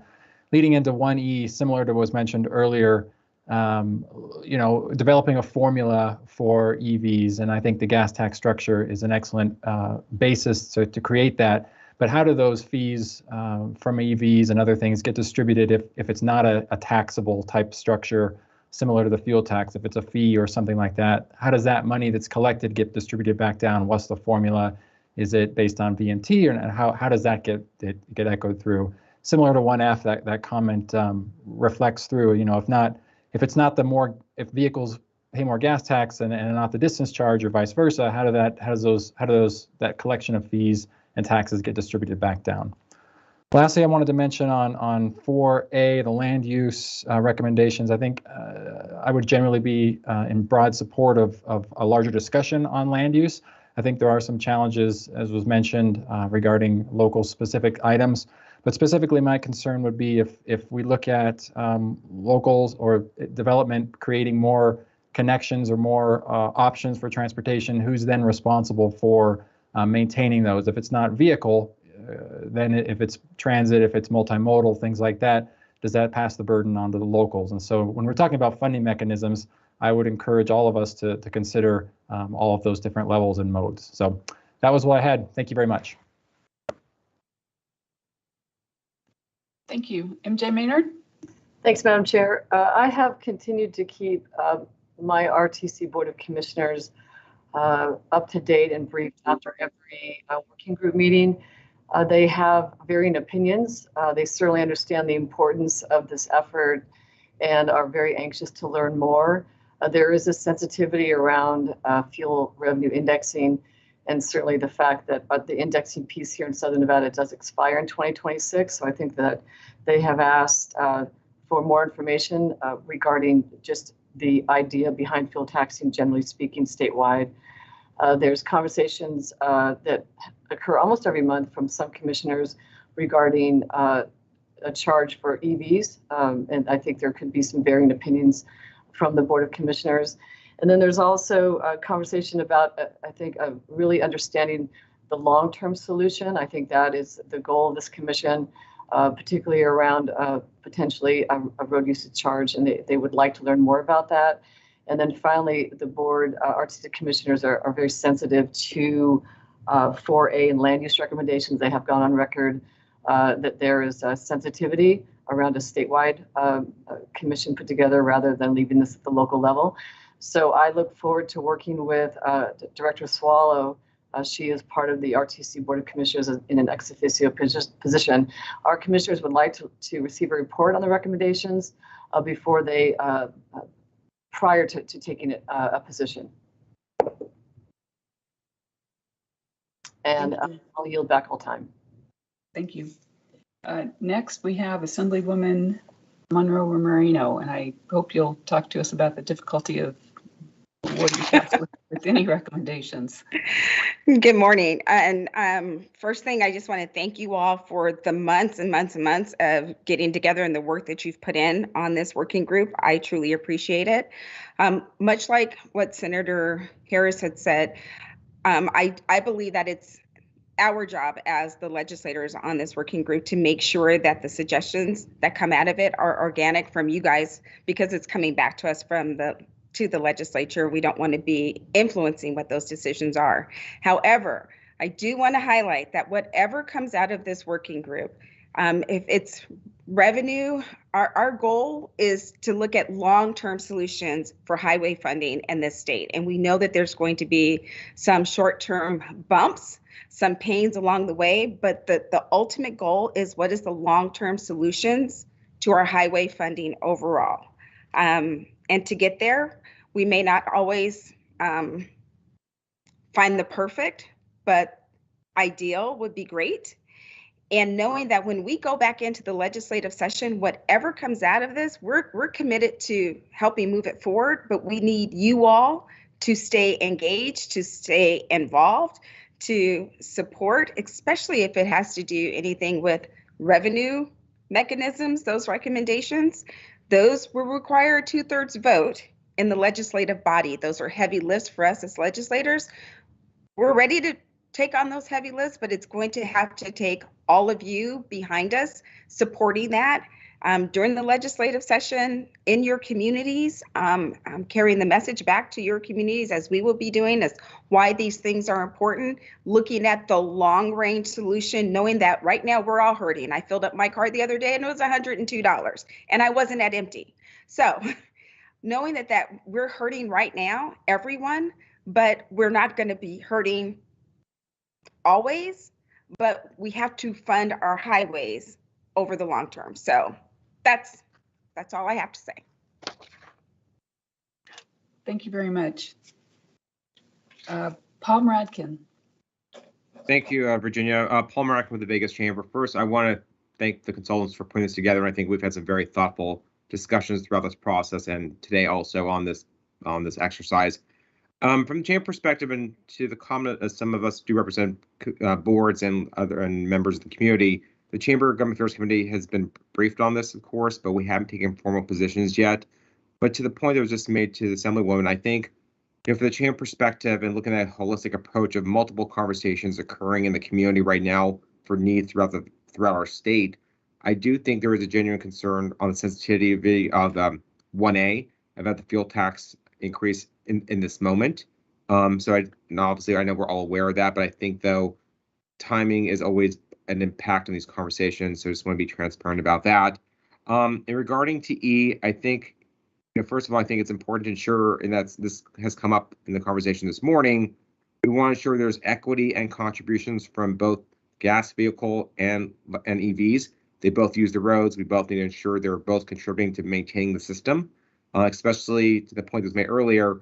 We don't want to inhibit or impact the increased use of EVs, but we need to ensure that there are contributions made to the road system.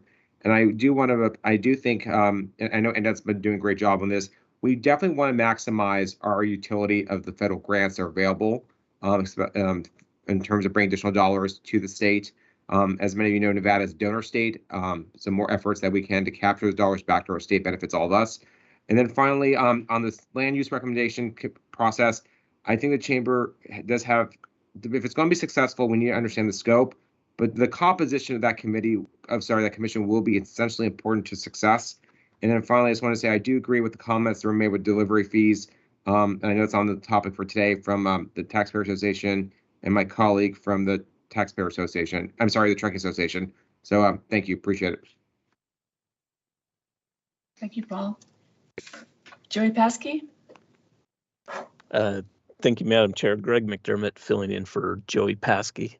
I was able to review the conclusions and recommendations with Joey yesterday, and we are in support of what's been developed so far. Just a question or two on item 2. A few of the members have already alluded to this, but wanted to see if it was possible to detail out the $500 million amount and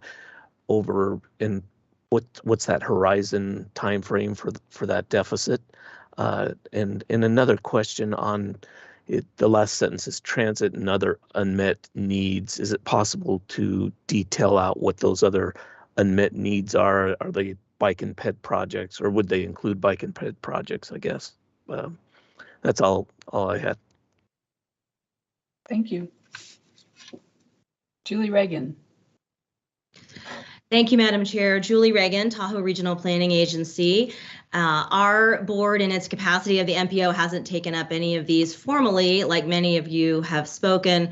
I will say most of these don't necessarily affect Lake Tahoe very much, other than the formula funding that was presented earlier today. I really appreciated that piece of the presentation. In Tahoe, of course, we're bi-state compact. So in California, formula funding benefits mass transit, benefits transit in our community.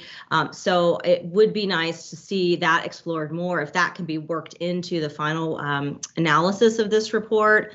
And then I will say on 4A, the land use recommendations, I've mentioned before at this meeting, our enabling statute, the compact, links up land use and transportation. And truly, there is no way to solve these kind of transportation problems and funding gaps without consideration at the policy level. But what we've heard already is the sensitivity around that. So I think teasing out a more fleshed out version of what that might look like, whether it's a sustainable or smart growth task force versus a land use commission, even the wording about the terminology of this is really important in how to thoughtfully bring a dialogue together with the appropriate representation of local governments, development community, environmental interests, all the folks around this table. It is a much broader conversation, but really is important to this overall success of trying to maintain the transportation network in the state. So appreciate the chance to continue to have a dialogue around this. Thank you, Julie. Chris Sanchez.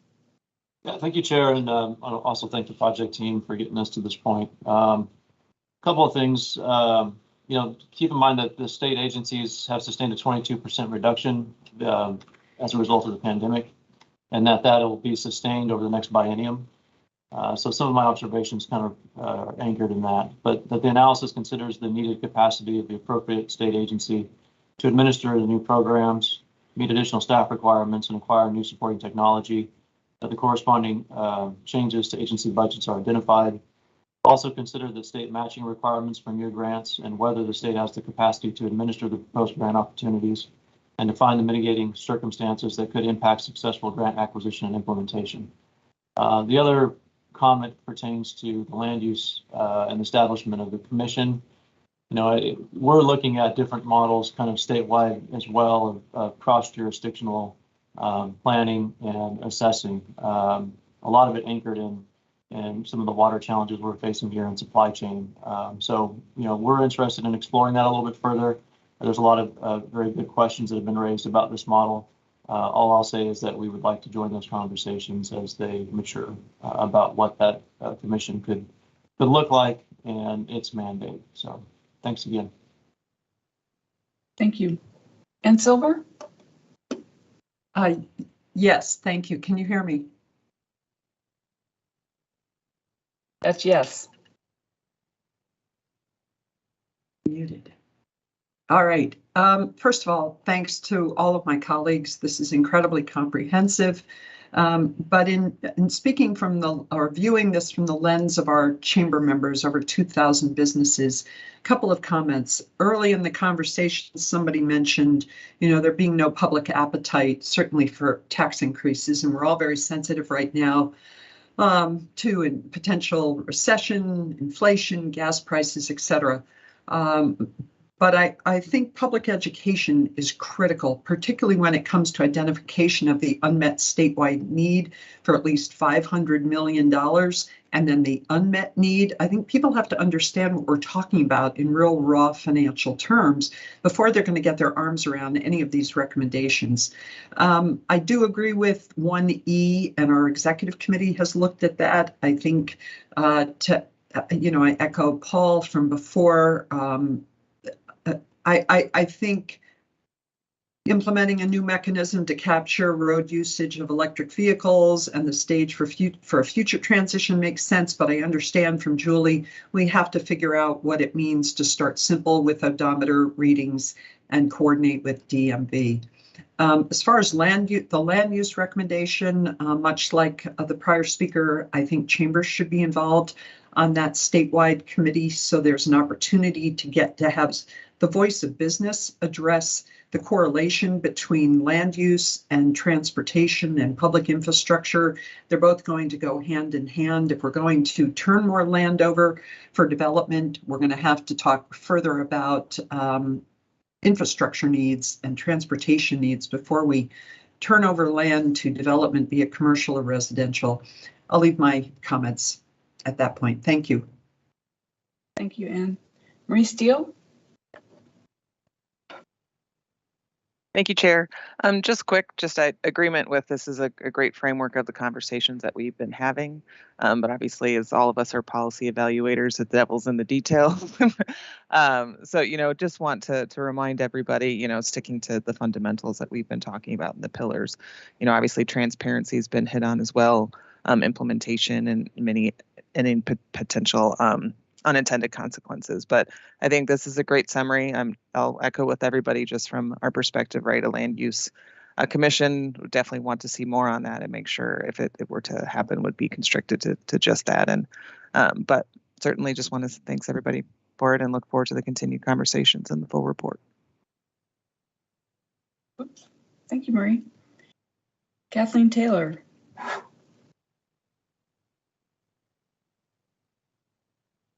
Is Kathleen with us?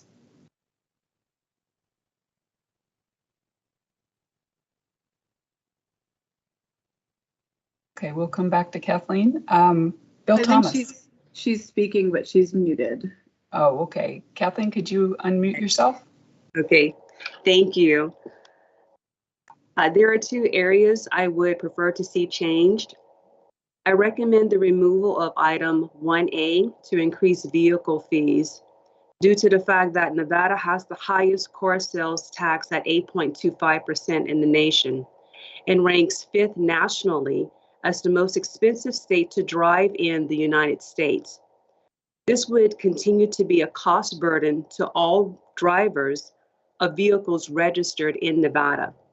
And for electric vehicles, I recommend the removal of, specifically for item 1E, I recommend the removal of charging a higher annual fee because it penalizes Nevada drivers that are or will eventually convert to electric vehicles in their effort to reduce the use of depleting natural gas resources and decrease pollution caused by emissions from gas motorized vehicles.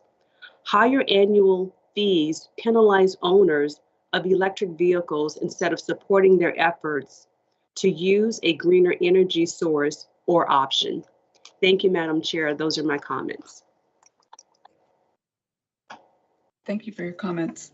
Bill Thomas? Good morning, Bill Thomas, RTC Washoe. I want to also thank the group for all your time and effort, and I think we're at a very good, important place with this project. I do want to qualify, like Julie and MJ, that I have a board focused on transportation that eventually makes all the policy decisions. So I'm just going to share with you my observations and comments based on what I think how this might be accepted in Washoe County. First of all, I think when you look at Washoe County and you look at Clark County, the evidence is clear that indexing is the right answer.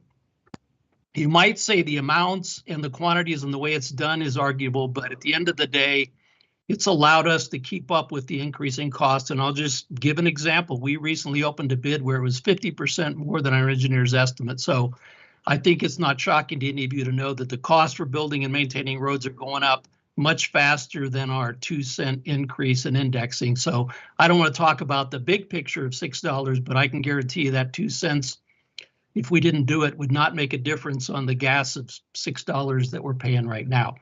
I do think that we have to stick with what's working right now, which is the indexing in Washoe and Clark County. I do think that there's value statewide to finding out a way to incentivize other counties to index their tax, because that is ultimately part of the solution, because if we don't index, every dollar we raise is going to diminish its ability to meet the needs. If you're talking about a $500 million gap today, if you don't have indexing, you're going to be going backwards. So sorry to belabor that point, and I got more to say, but I'm on a yellow. I guess I would say in my last 3 seconds, RUC is the answer. We need to move to that, and like David Bobstein said, we need to bridge to the RUC, road user charge. I would suggest that we have a flat fee, and if the concern is about incentivizing that, we set some benchmarks by which we would charge it. For example, if 5% of the fleet's alternative fuel, maybe that's where the RUC has to kick in. In the meantime, $115 annually sounds good to me. Certainly have more comments, but I've run out of time, so I'll put them in the chat. Okay, thank you, Bill. Next, Virginia Valentine. I think it's a great comments. I too have some concerns about what these fuel taxes are going to look like. I think I'm not opposed necessarily, but I would certainly like to see what the rate table looks like. I think one of you mentioned how all of these different taxes will work together, so we can see if we're really loading up on certain types of vehicles or certain individuals. So I think that's going to be really important. I do feel on road usage like we need to start early with EVs, and I agree with those of you who said you'd like to see something simple, maybe give them a choice. I do think that's going to be very, very important for us. I think, and Sherry, I think it was the one who mentioned balancing across all users. I think that's very important. On the $500 million question, I agree both that we're going to need some education on that.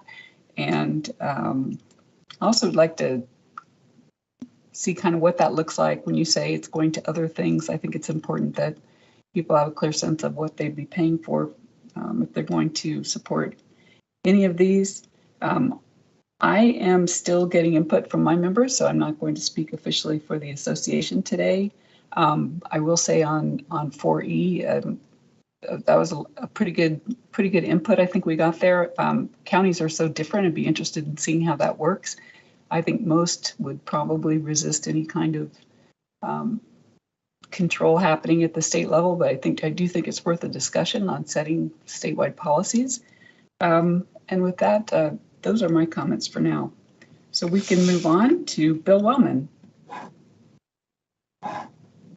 Yeah, Madam Chair, this is Brian Reeder for Bill Wellman, speaking on behalf of the Nevada Contractors Association.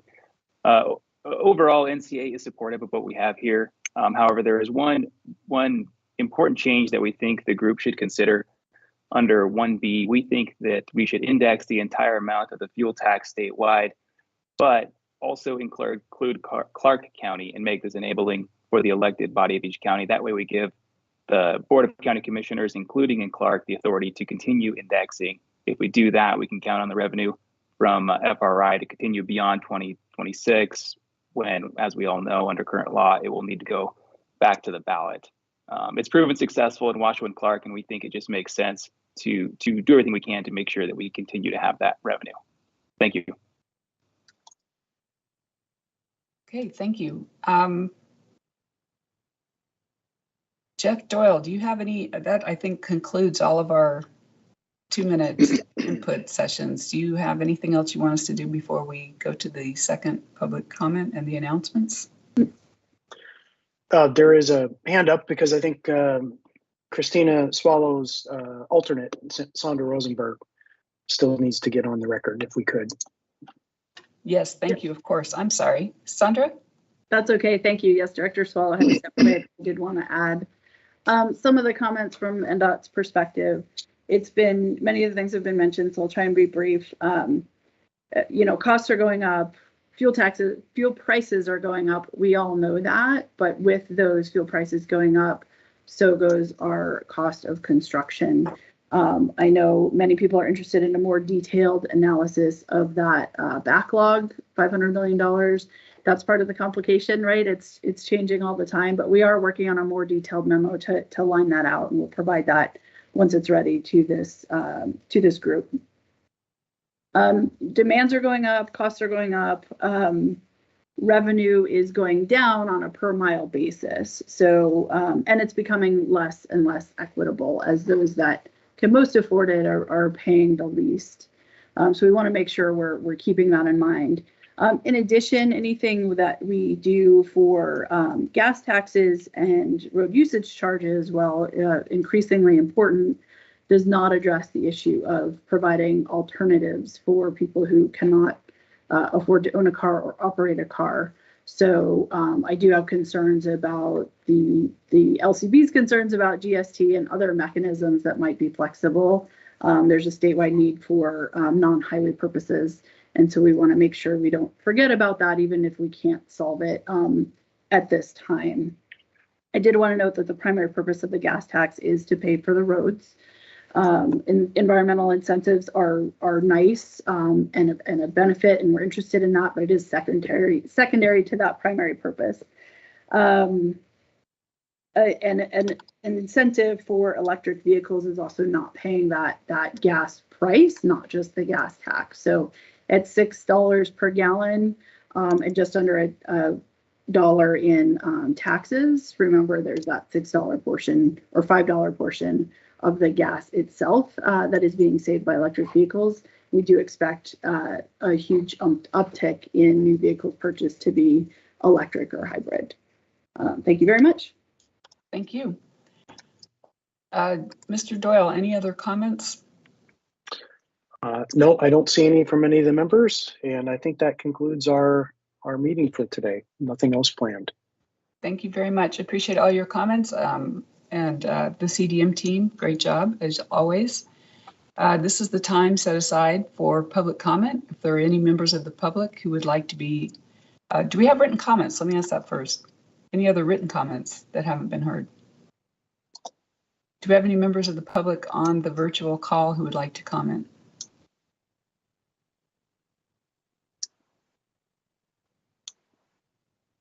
Okay, seeing none and hearing none, I want to thank you all for your participation. And as a reminder, our next meeting will be Tuesday, September 13th in Las Vegas.